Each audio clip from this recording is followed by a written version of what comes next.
Hey folks, End All Be All here, and we're back with the 3v3 season this time. It's been a while.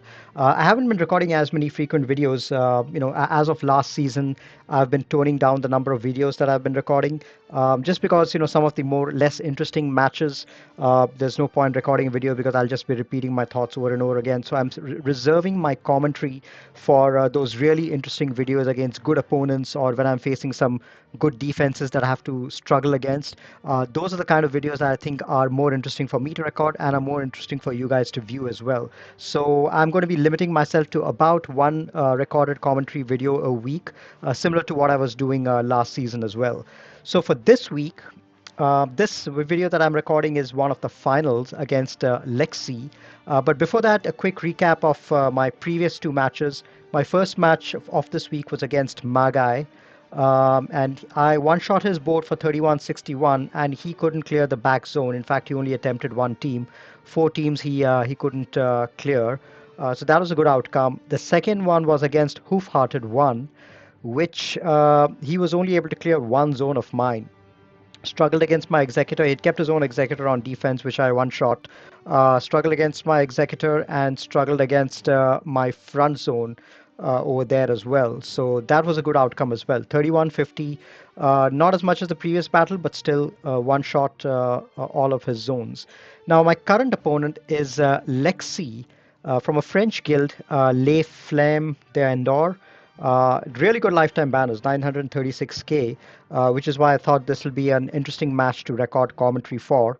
Now, Lexi is a pretty decent opponent. He's reached Kyber 400 before, decent rank. He's got the same number of GLs I have. He's got exactly four. He doesn't have Rey, who I have, and he doesn't have Lord Vader. I don't have Lord Vader and Sith Eternal, but he's got all the other big toys, all the good characters. He also has a seven-star executor, which he always keeps on defense or places on defense. So that's going to be something that I'm looking forward to seeing as well. All right. Now let's go ahead and get into the battle itself. Now, from my history of scouting Lexi, I noticed that he always keeps one GL on defense, his Jedi Master Kenobi with Cat and General Kenobi. I've almost never seen him keep two GLs on defense. I think once in the last 3v season he kept Jedi Master Kenobi and JML under Basti, but that was an exception. 95% of the time, my opponent always keeps only one GL on defense and keeps his other three on offense. But he does change up his defense quite a lot to suit the opponent. So what I did was I decided to go defense light. I will not relatively light. I mean, I kept only one GL, as you'll see at the back as a trap. But in the front, I kept teams which I know that my opponent is going to take really strong teams against or GLs against. So I've kept Darth Revan. I've kept Luke with General Kenobi and Shark T. My Shakti no longer has crazy speeds. I think with General Kenobi in there, you can afford not to give those crazy speeds to Shakti. Then I've got Gas in there with Arc and Echo, and then I've got CLS squad. These are all squads that I've seen my opponent typically overkill with GLs or something really heavy like Darth Revan or Gas. So those are always good teams to keep out in the front. Up top, I have kept a few other teams which are relatively tougher. The new team is always tricky. The social contract team, the Finn with the heroes, it pulls a really good squad. Otherwise, people will struggle on it. I've got Grievous, I've got Rex with fives, and then I've got Hux, all tricky squads. And at the back, this is where I've laid my trap. I typically don't, I keep all my GLs on offense, but in this particular case, I really wanted to prevent the full clear. So I kept my Rey at the back because I knew that my opponent will use a few heavy GLs up in front. Hopefully, he'll use his Sith Eternal versus my Gas, and maybe his SLKR versus my Darth Revan, and then we'll be left with no good solution for Rey at the back. That was my goal. And then a couple of other relatively weak teams, tricky teams which might cost a battle or two if he's running low. So nothing much back here apart from the Rey. The main goal was to trap him in the back and not have him full clear. And up top, I've kept my usual squads, which is the Executor and Empire squad on defense. Now, My opponent has kept the top zone was pretty much what I expected to see. He usually always keeps his new Droidica Django squad. There's a BAM Nest squad as well with Bo-Katan. There's a CLS squad. There's GG without B2, which is a surprising GG comp to see. And then there's a crew squad. And down south is where my opponent really set the surprise for me. My opponent set all four of their GLs on defense, which is something they've never done before, not in 5v5 or in 3v3, at least in the last 2 3 months. And they've done this. I think the main goal was to trap me in the front zone and not have me clear this zone in the bottom. And then my opponent will then go and clear maybe 3 zones or 2 zones and beat me in efficiency. That was the goal. So I was in a tricky situation because I have my one GL on defense, Rey, and that too at the back. So not a good situation to be in because if my opponent clears the front zone, clears everything else, and just leaves the Rey at the back, they would have cleared 3 zones, and I'll be in a tough situation because I need to at least clear this zone to stand a chance. If I don't clear the zone, my opponent is going to win because they're going to clear 3 zones, and I can at the max clear 2 zones. So it's a tough situation because I've got 3 GLs on offense, and I need to take down 4 GLs on defense. So I need to figure out which GL from this list can be taken out by a non-GL counter. And looking at this list, obviously I can't do that with JMK. JMK with cat demands a very serious counter, and I was going to use it. I was going to use a mirror on that. I was going to use my SLKR against the Sith. I don't think my Jedi GLs are going to do anything much against the Sith Eternal Emperor, so I was going to use my SLKR against that, and I was going to use my JML versus the SLKR comp because that's a hard counter as well. Because in all the battles that I do GL versus GL, I can't afford a single drop, so I needed to take hard counters against them because I can't afford to clean up a GL with what I have remaining. So I needed to make sure that I kill all the other 3 GLs in one shot. And the weakest GL comp that I see over here on defense is Jedi Master Luke with Basti and Cam. Cam is, he's G11, he's 6 stars only, and Basti is G12. If he had JKL or Hoda or someone else like that in there, or even JKR or Jolie in that squad, or even Watt in there, it would have made it really tricky to use a non-GL counter. But that team I felt is the most likely that I could go with a non-GL counter again. So we'll come back to that team a little later. Let's take care of a few of the other GLs first, and then see what we want to take against the Jedi Master Luke.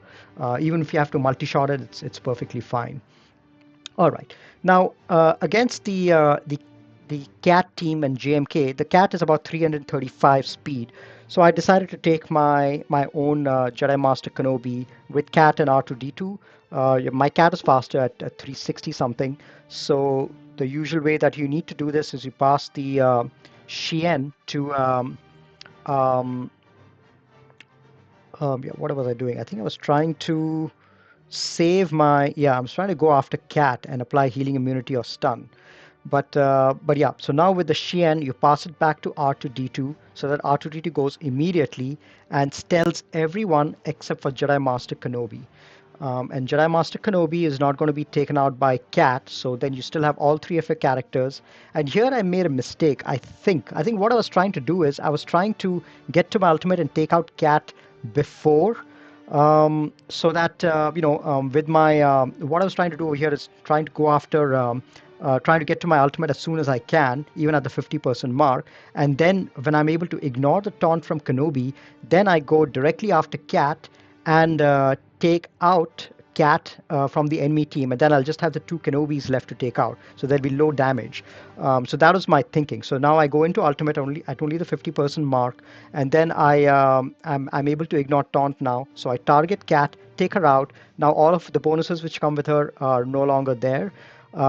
But now I need to focus down and take down Jedi Master Kenobi before he does any major damage. So things are going fine over here. But one problem I noticed is with General Kenobi still in the mix, even though he doesn't have much damage, he does have tons of foresight. So he's a constant source of foresight that he keeps generating, which becomes a little tricky to land healing immunity on the side characters.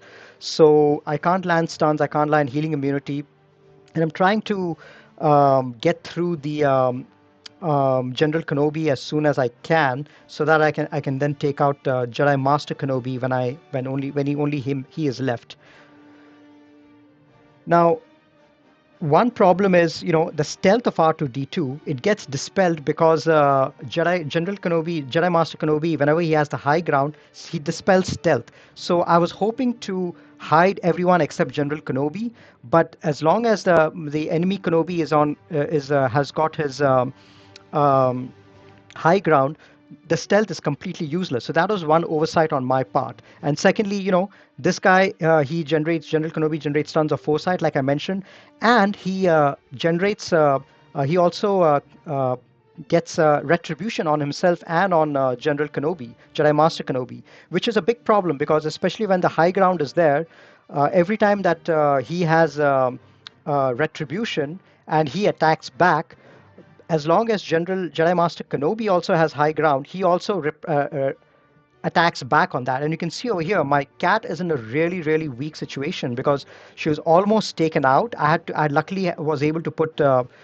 damage immunity on my cat, but my cat was almost taken out over here just because of all the retribution that General Kenobi is giving to everyone. And with the retribution comes, all the constant countering and all of that. So next time, probably I'll go a different route. You can see over here, again, I attempt to do um, the stealth ability, but the stealth ability over here, the moment Jedi Master Kenobi takes a turn, he dispels the stealth and he immediately goes after my cat. So it's a very tough situation to be in. So I think even though I like the idea of taking out Cat with the first whirlwind, the whole thing became a little dicey. I don't like General Kenobi remaining there, giving foresight, giving retribution. All that makes things a little tricky. So I think in the future, what I would do is I would still take out General Kenobi first, focus down on Cat, take her out, and then focus down on General Kenobi. That might be the better way to approach this mirror battle. So things to learn going forward, because this was very touch and go. I could have very easily have lost this match as well. Okay, so now that match is taken care of.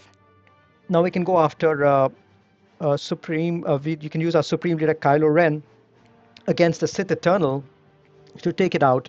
And Sith Eternal, we rarely see this guy in threes on defense because he's just so great on offense against the Jedi GLs. But in case you do see him on defense, you can pretty much solo him with most of the GLs. SLKR obviously is a very, very hard counter against Sith Eternal.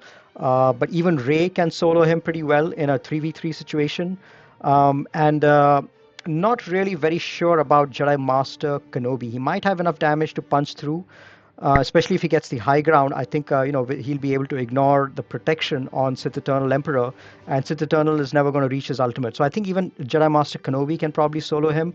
I definitely wouldn't try it with Jedi Master Luke. You'll need a full squad of high damage dealing Jedi to take him out in 3v3. So that battle was taken care of with a very easy 55 with SLKR. Then I go up against my enemy's SLKR, and he's got Hux and First Order Stormtrooper in there. So I taken my Hermit Yoda and a high damage dealing Jedi, Ki Adi. I could have taken General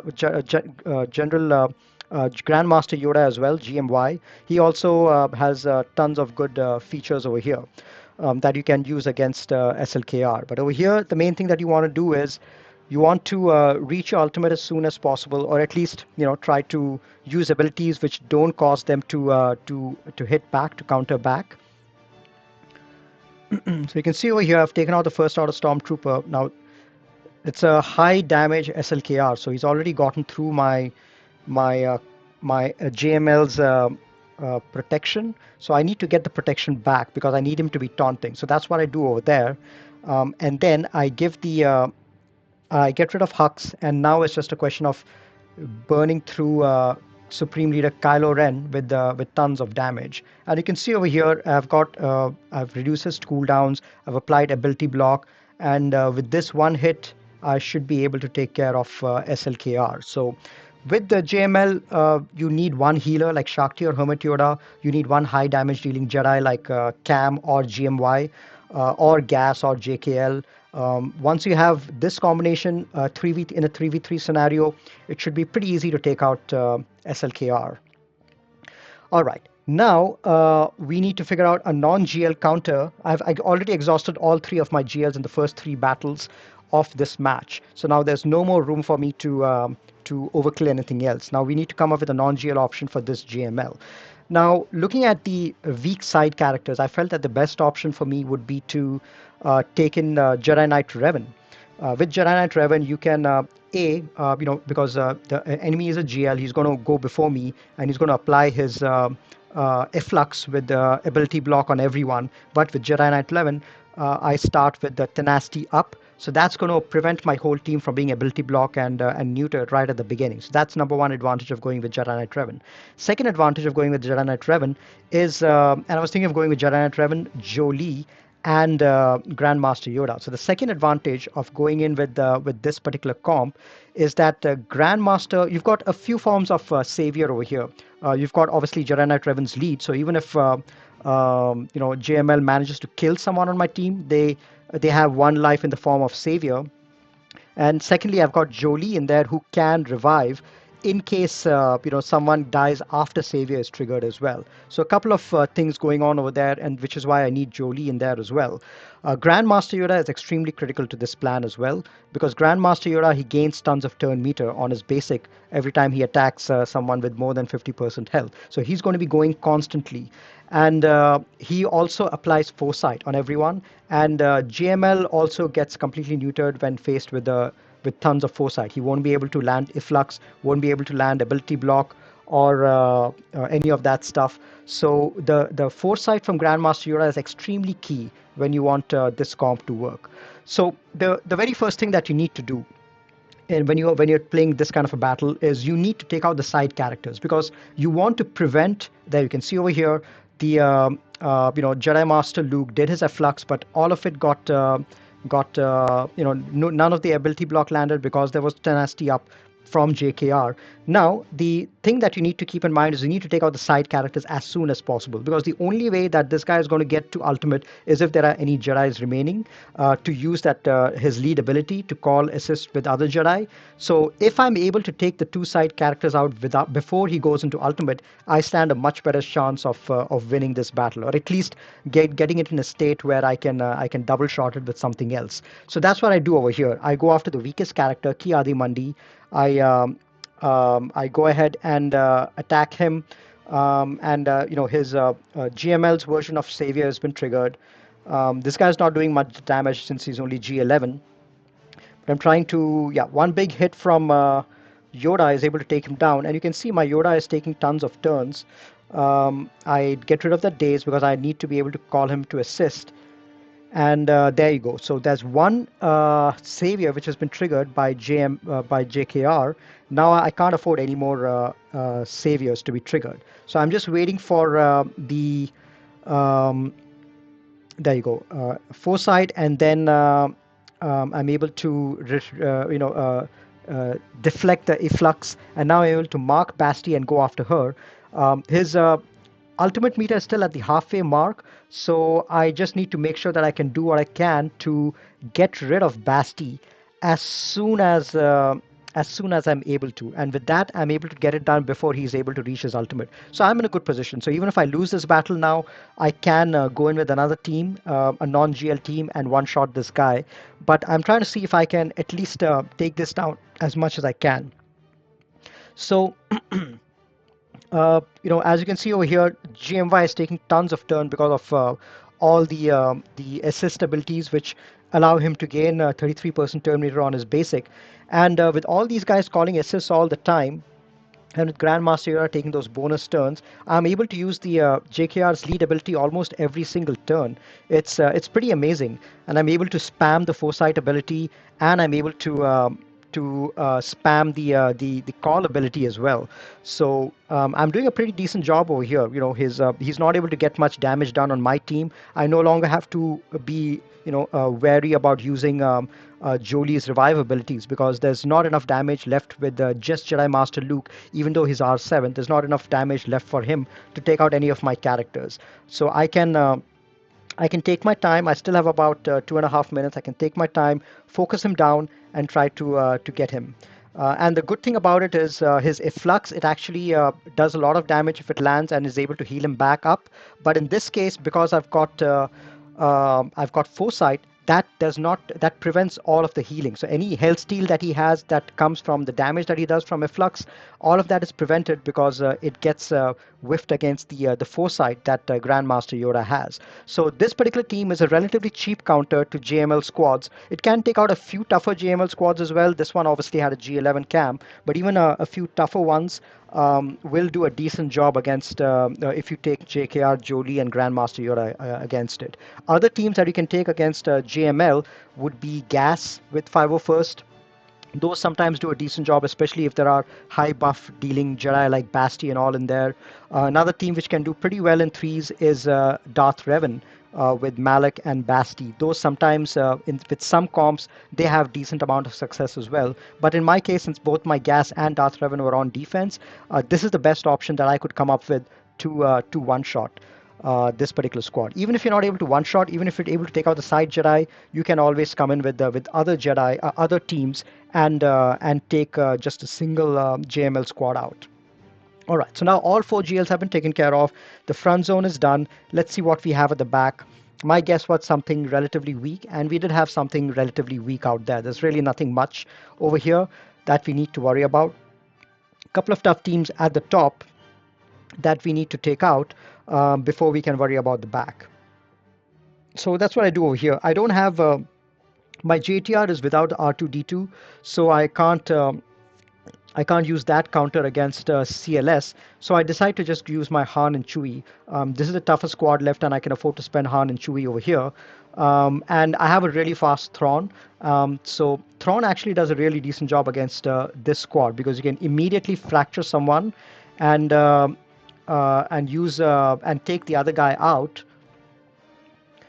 So here you can see my fracture is doing a decent job, but Commander Luke is really, really thick, and I'm having some problem trying to get through to him. But I did manage to stun him, which is great. Now with this, I'm able to take out Luke, and once Luke is out, this team is way better, way easier to manage.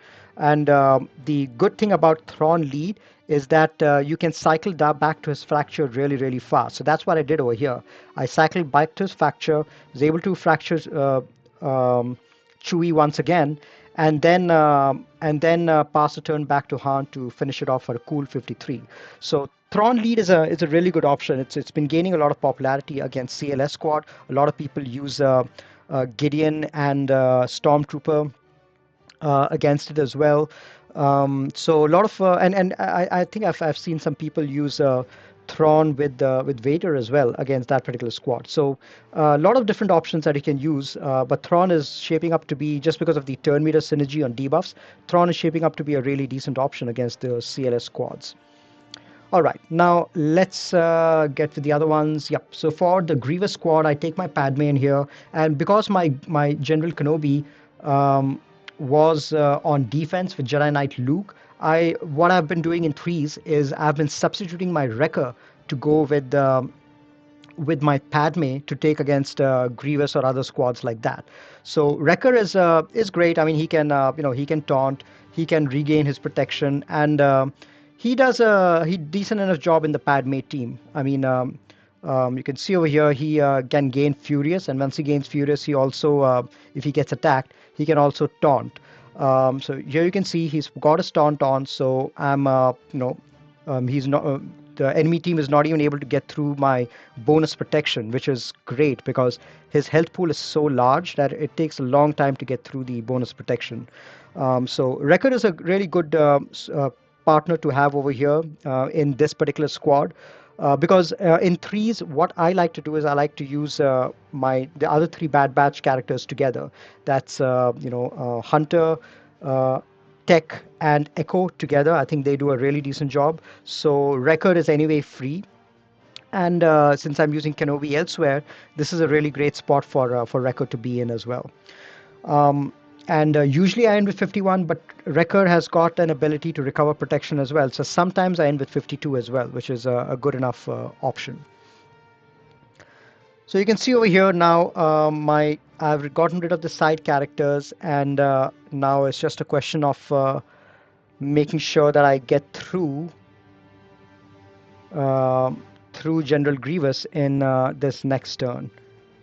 So some more health recovery, some more protection recovery. I should have probably taunted over there, but it ended up not mattering. So 51 banners over there.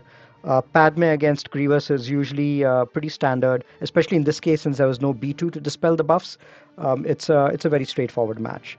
Now I'm just focusing on one-shotting everything else. I'm not really bothered about banners because I know that my opponent is not going to be able to clear me. He's kept all GLs on defense, so he doesn't have anything for my Rey, so I should be pretty good over there. Now against the GL Newt squad, I decided to take in my Hunter Echo Tech. Bad Batch is really great against Separatist and First Order squads, just because of all the days and true damage that they do and all the controllability that they have. They have a they do really well against Newt or Dooku squads or crew squads and all of those. Those are their bread and butter, even in threes. So you can see over here, even without a tank in there, I'm able to do a very decent job. I cleanse extortion whenever I can. I stun these guys, I control them, and I know I keep an eye out for who has got exposed so that I can trigger that expose and reduce that turn meter so that I can control them. So you can see over here, I want to get rid of Droidica as soon as I can. And now that I've gotten rid of Droidica, I want to cleanse my expose as much as I can. And then here I have healing immunity and burning, so I need to get rid of that. There we go. Another big hit. Pass the turn back to Echo, and with this I get more healing immunity and days out and more exposures out to reduce that turn meter, and now I'm already back to full health and full protection. The translation is so amazing. I mean, I know a lot of people like to use Wrecker in here instead of Tech, but I really find the translation ability that much more really useful. It really helps to cycle some of these special abilities fast and allows me to get rid of these guys really fast. You can see over here I'm almost at full health and full protection, and I'm controlling these guys with days and stuns, and it's a really good situation to be in. And ending with the full banners against a new team is pretty tough to do. Even some GLs are not able to do that, or even tougher teams. But with a control team like Bad Batch, it's a pretty straightforward job. All right, now let's see what else we want to do over here. Yep, I think I'm going to go against the Nest squad now with my bounty hunters. Usually I take in Grief over here, but I've got my Boba lying around, my R8 Boba, so might as well end up using him over here. So this one is a weird squad. I don't think my opponent has a good IG-11 and Quill, so I decided to use Bam, Bo, and Nest together in a defense squad. This seems to be a very popular one that my opponent likes to use. So I had Boba in there for that reason exactly. I mean, Bo was taken out without much issue at all. Just because of the R8 Boba. And now it's just a question of me making sure that oh yeah, look at that. That was a beautiful hit with Boba. I could have delayed a little bit and recovered some health and protection against Nest, but it didn't really matter in the grand scheme of things. So I just finished it off. So yeah, since my Grief is only G12, I felt an R8 Boba is a really good replacement, especially for the sheer damage that he does. All right, now the crew squad. I love using BAM against all sorts of crew squads in 3v3. In 3v3 crew squads, especially with Kylo, with the AoEs, and with the red in there, they are famous for tons of AoEs and all that, and they're famous for stripping banners. So the one team that I found really useful in maintaining 54 banners against this particular team is the BAM team. This BAM team is really great because they shrug off the debuffs very easily. So those 2-turn stuns that crew has, it never really sticks around with these guys. Quill can't be stunned, and IG-11 dispels all the stuns pretty easily. So it's not much of an issue. Plus they've got tons of foresight, healing, tons of shock, healing immunity, and true damage. All of this stuff basically ensures that they're able to get through this team pretty easily enough for almost full banners. So the order of operations over here is always take out the damage dealer first, whether it's Red Trooper or Fox. Take that one out first, then take out OG Kylo if he's around, because he tends to do AoEs and strips your banners and gives tons of turn meter as well. So take out OG Kylo next, and at the end you can take out crew. There's no danger of getting stuck on crew, because whistling birds does true damage, and you also land shock, which prevents healing. So it's pretty easy job to stall on crew towards the end and ensure that you end with full health and full protection. There you go. One final whistling bird hit and crew is taken care of for an easy 54. So the top zone is now taken care of. Let's see what ships my opponent has in store for me. And as expected, a 7-star Executor with the Chimera over here. So kept both his get 2 ships on offense. All right. Now the rest of the battles, there's relatively weak teams at the back, so rest of the battles, it's really not much of an issue. I can overkill all of them. Troopers are great versus any of these squads, but given that R2D2 and BB8 have a turn meter advantage, I decided to go and finish this battle before they have a chance to go and strip my banners. So there you go. I managed to kill everyone before they get to go. So easy 54 with troopers over there. Next, I take in, let's see, which one do I go for next?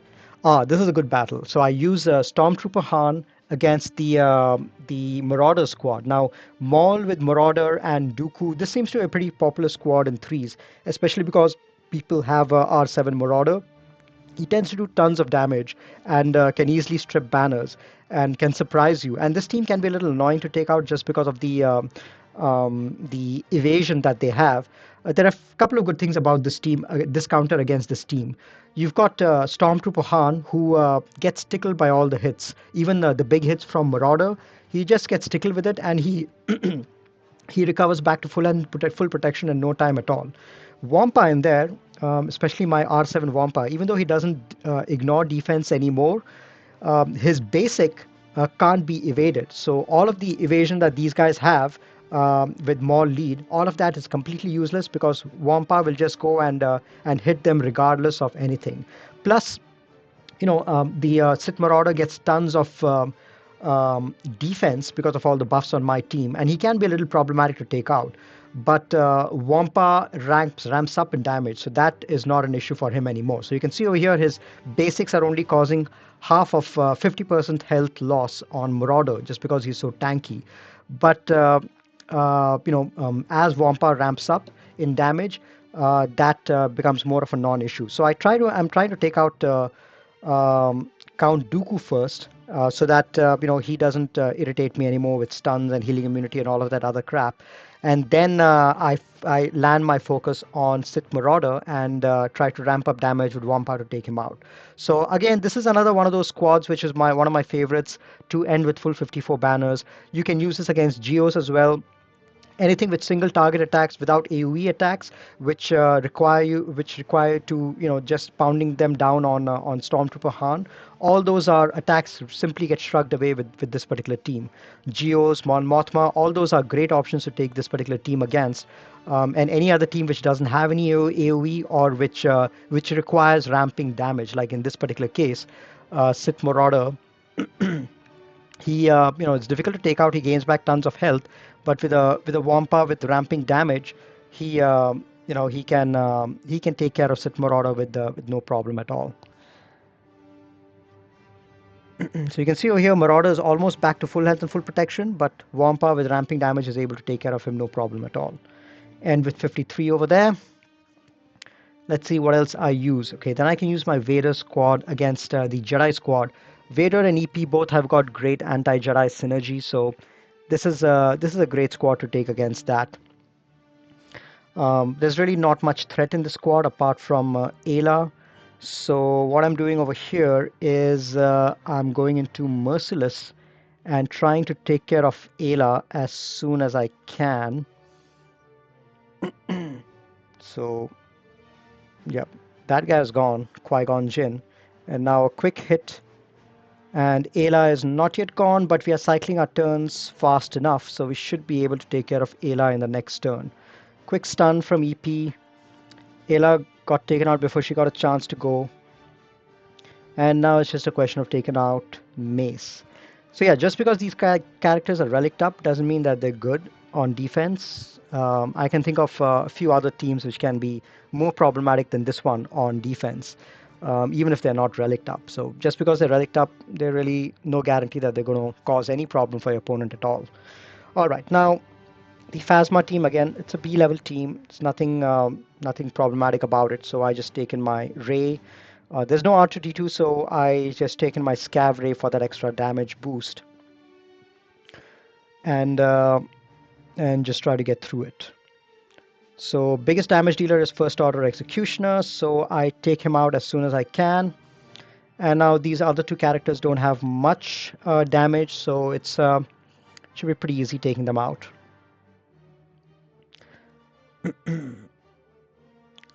Right, so over here we're trying to get rid of First Order Officer. He's gone.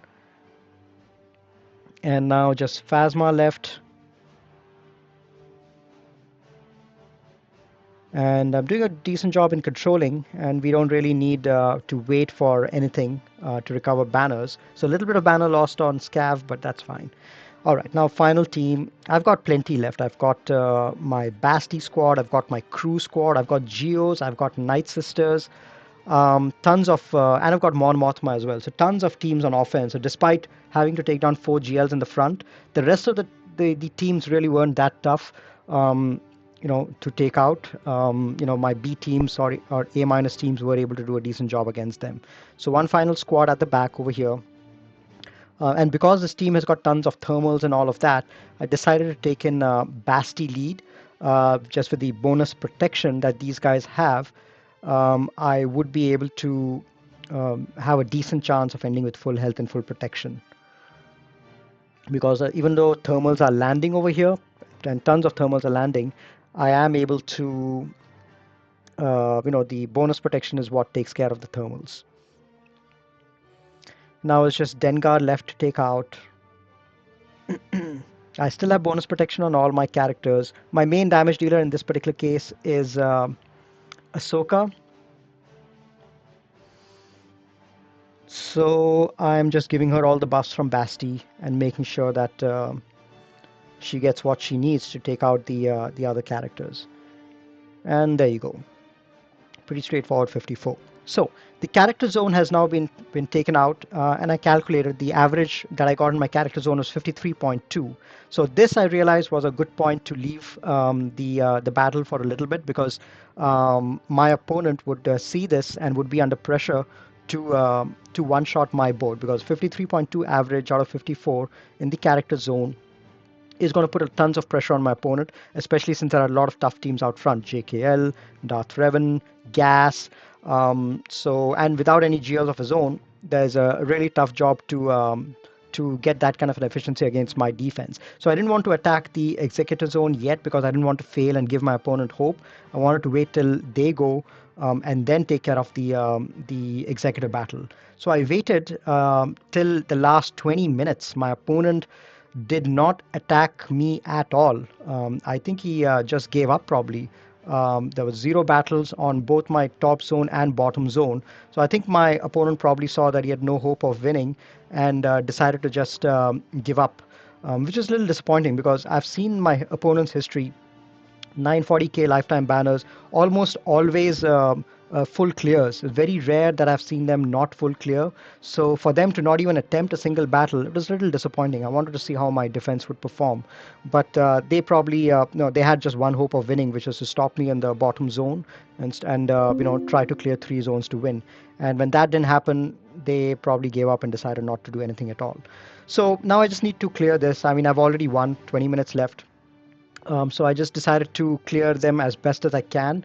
I taken my usual malevolence counter against the Executor, So start with the Imperial TIE Fighter and the Hyena Bomber and Vulture Droid. And the goal is to get as much turn meter as I can and get to ultimate as soon as I can. So special over here to get the foresight up. And now with the AoE, gets dodged and my capital ship gets turn meter. Um, Best result would have been if TIE fighter pilot got taken out, but that's fine. This is the second best outcome, which is your vulture droid gets taken out. As long as Hyena bomber is not targeted, you have a decent chance of getting a few critical ships out. The very first thing you need to do is get your spy out, and hopefully, the taunt lands on an important character.